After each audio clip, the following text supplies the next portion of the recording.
What's up, guys? Welcome back to the channel. Hope you guys are having a great day today. We got some updates for you for the Nissan. We got two main updates, and the first one is a product that was sent to me that a company wanted me to show you. So we'll get into that first, and then later after that, I went yesterday and found something on Facebook Marketplace that I bought for the truck. I think you guys are going to like it, so let's get to it. If you guys haven't already, make sure you go down to the store, pick you out some shirts or hoodies. It really helps support the channel. We got a bunch of new stuff in, new designs. So if you see something you like, go ahead and get it and help support us. I'd really appreciate it. So a little while ago, a company called PELSEE reached out to me and wanted me to check out their rearview mirror that had a camera and a lot of other options on it. I was a little skeptical. I really don't need those things, but this one looked pretty cool. So I decided to have them send it to me and we'll check it out. We got it in the mail.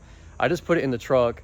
Let me show you what the camera includes, and then there is a whole length of video already filmed inside the truck that'll show you how to install it.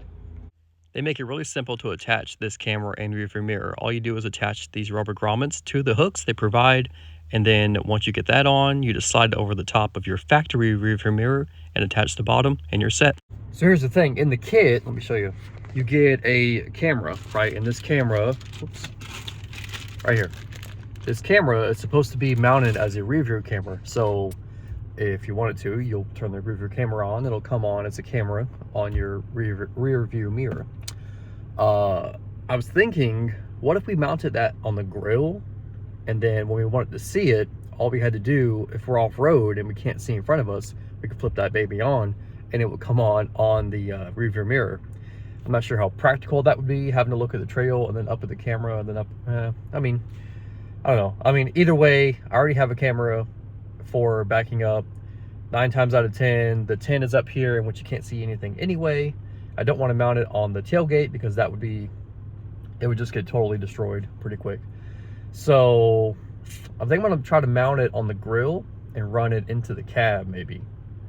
That would be pretty cool. So let me think about that. Put that down in the comments. What should I do with this rear view camera? Should I mount it up front? Or just mount it in the back, maybe up somewhere out of the way, I don't know. Let me know. So I got it hooked up and here's the camera on. The camera's pretty decent quality, it's not bad at all. I mean, it looks a little worse on this camera, but the camera quality is pretty good. All you do is hook in the top power cord, run that power cord into your cigarette lighter. They give you plenty of extra cord, so if you want to clean it up and run in the headliner or however you want to do it, they give you plenty of options for that, so that's nice. The camera is adjustable, so if you go up here and just scroll up, it moves the camera up and down. This camera is obviously the only camera, but if your rear view mirror that this attaches to is too small or too big, you can adjust this. So for me, I had to pull mine all the way out.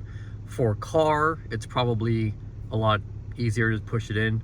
I'd assume the rear view mirror on trucks are bigger, so I had to pull mine all the way out and it clears it just fine. No problem there.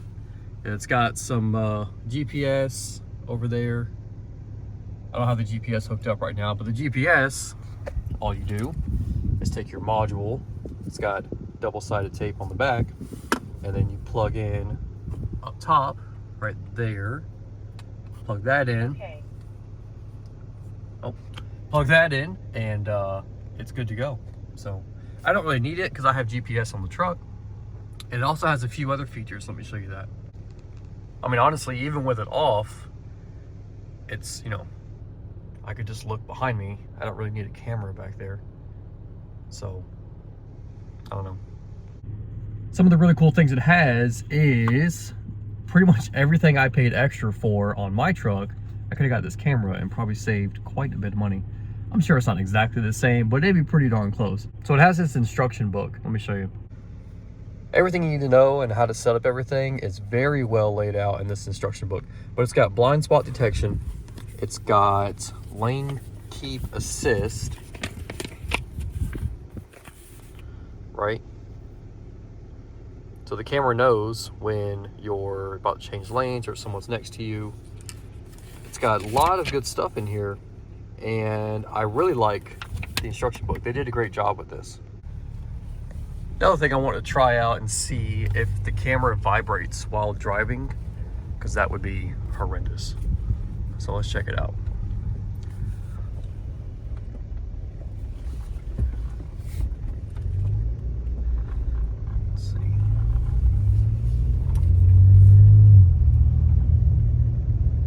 stable.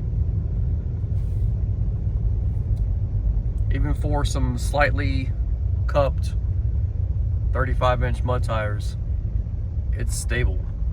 So if you have anything less than that, you're gonna be golden. This thing's pretty nice. So let me go over real quick the things I really like about this camera system in the rearview mirror. One, it feels really sturdy. It doesn't feel like a piece of crap. Like sometimes you can just pick it up and it's kind of chintzy looking. This thing feels pretty solid. I'm happy with the build quality. Two, and this one's huge, they give you a 64 gig memory card included with the camera. That's not always the case for a lot of people in a lot of products. I got that DJI Action 4, like a DJI size GoPro, right? That thing was $400 something, didn't even come with a memory card. This thing came with it, so I really appreciate them sending you one and not you having to go get one after you done spent money on the camera or after you done spent money on the rearview mirror. Now you got to go out and buy something else. They give it all to you. I really like that. I like that they give you a paneling pry tool. That way, if you want to tuck it behind some of your pillars or your plastic in here, that'll prop it off or kind of help you get it off the car without breaking. That's really nice, and didn't have to do that. They give you a nice cloth to wipe down the mirror and the camera. They give you 2 extra of the rubber grommets that help hold it to your factory rearview mirror. I already have 2 on there. They give you 2 more, so that's really nice. Give you some extras. And I like their user manual. The user manual has everything you need. It's very well laid out. It's got pictures in it. It looks like a real human being that actually went to school wrote this. I've had some products that you get the manual or you get the instructions and you can't even read them. They don't make any sense. There's no pictures. They're completely useless. This thing is wonderful. So when you're done with your ride, right? Let's say you stop the recording. Boom, recording stopped, and you want to get those files. You go to home, hit the home button, export your files, and here's the files that you have on here for the front and back camera. Obviously, we didn't hook the back camera up yet, so there's nothing on there, but you have your front ones here, and let's see. If you want to tuck it behind some of your, it even records sound of it in the cab. Listen. Prop it off, or kind of help you get it off the car without breaking. That's really nice. It didn't have to do that. They give you a nice cloth. That's pretty neat. So they have all that on there. Let's see if we can figure out just from here, without looking at the instructions, how you export them. Okay, so it took a second, but I figured it out. So all you do, which I had to go to the manual because I couldn't do it from here. All you do is you download their app on your phone. It's got Wi-Fi in the camera. You sync up your app, you scan your QR code that comes in your camera kit, and you can download those videos, images, sounds, everything from the front camera, back camera. You can download them right to your phone. So that's pretty cool. So here's who I think this camera's for. If you're like me and you own a pest control company and you want a dash cam, this would be pretty simple, pretty easy for you to put in the truck. And you have memory cards, it'd be pretty simple. 2, if you do a lot of long trips and you want to have recordings of when people hit you or almost hit you, this would be great for that. If you're off-roading, maybe. I think if you have the camera they give you for the rear and your truck doesn't come with a front camera, you probably could make that work as well. Just run the wire from the engine bay right into the cab and plug it in. They give you a ton of wire. So they probably give you, I don't know, 15, 20 foot of wire. I mean, they give you a lot. So you should be able to do that. Or if you're just a regular person driving in the city and you want a camera to record everything, this thing is great for that. So, or if you're a YouTuber and you want a camera mounted forward so you don't have to hold the camera while you're driving, this thing could be used for that too. So all in all, really like it. Really did a good job. PELSEE, you did a good job. This thing looks legit and it feels nice, and they give you everything you need. They give you all the extras. They give you a memory card. I mean, this is how you do it, done right. So if you want one of those cameras, I'll leave a link down in the description. You go check them out on their Amazon page. It's only like $100. Like it's crazy how good of a deal it is. This one here I got is the 10-inch one. They also sell a 12-inch one. It's basically $200. The 10-inch one is like $89. So anyway, well worth it. I'll leave a link down there, go check them out. Next on the agenda is something we got for bumper. So as my usual self, when I need something, first place I look, if I don't mind getting it used, is Facebook Marketplace. Came across this yesterday. I went out there and snagged it. It's a pretty good deal. Got ourselves a winch. So as you guys know, the other winch we had, I couldn't get to work. So I went and got this one. This thing here is brand new in the box. Never been used or even removed from the box. Look at that. Couple things I didn't know about it until after I drove out there, and I went ahead and bought it anyway because it wasn't a huge deal. But let me get this out of the way. First thing I'm not crazy about is the remote isn't wireless, but whatever, you know, it's not the end of the world. Second thing, this is a steel line, not a synthetic. Other than that though, it's pretty good. Give you a hook with it. I mean, you get everything here, and it's, like I said, brand spanking new. The guy never even took it out of the box. Now about the synthetic line is our old winch, which is underneath this Rough Country kit. By the way, if you guys want to buy a 6-inch kit from Rough Country, let me know. I'll sell you this one. Underneath the kit is our old winch that doesn't work, but it does have a synthetic line. So I could just take it off of this winch and put it right on that one, and we're golden. Should be pretty close to the same, because that's the winch that doesn't work is a 9,500 pound winch, and this is a 9,000 pound winch. So the line should be the same size. I'd imagine it's pretty close to similar. So we might do that. We picked that up for basically 300 bucks. By the time I drove out there and got it and paid for the winch itself, it's 300 bucks. Not a bad deal. So there is one issue that I don't know what we're gonna do. And let me show you. So I'm sitting on the ground now. So you guys know that I have a Z1 front radiator skid plate to go on the truck. I tried to put that on a while back. Now, in order to do so, you have to remove the tow hooks right from the front of the truck.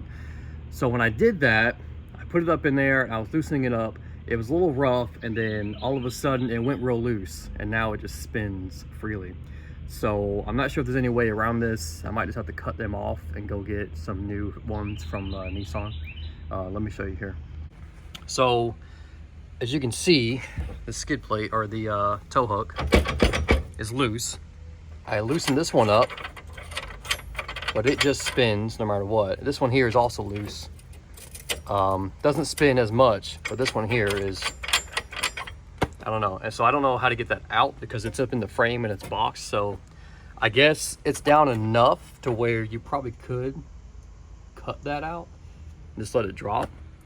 But that's the only thing that's holding me back right now from installing the skid plates and the bumper. So let me know down in the comments what we should do about that. Am I just an idiot and don't know what I'm doing, or should I just go ahead and cut it and go to Nissan dealer and get 2 new bolts, stick up in there? Once we figure that out, we can put the bumper on, because I looked at the instructions for the bumper. It doesn't look that hard. This part down here, this part down there comes off separately. So you don't have to take the whole front fascia off. You just gotta take the grill off, undo the clips for here that hold in this part, remove that, and there's a tiny little lip that runs this way on here. You cut that off, and then this whole piece slides out, and you put the new bumper in right in there. So it doesn't look hard. So I just gotta get that bolt figured out about those tow hooks. Other than that, we're gonna have our winch on, we're gonna have our bumper on, and all I got left to do is get a locker for the truck, and we're gonna be golden. I do plan on doing the Alabama Adventure Trail with Rome 4 Low this December. So for that trip, I want to make sure I have a rear locker just to make everyone's life easier. And I want to make sure I have some spare CVs to make everyone's life easier. But yeah, that's all the updates we got for you right now, guys. Hope you guys enjoyed the video. We'll see you next time.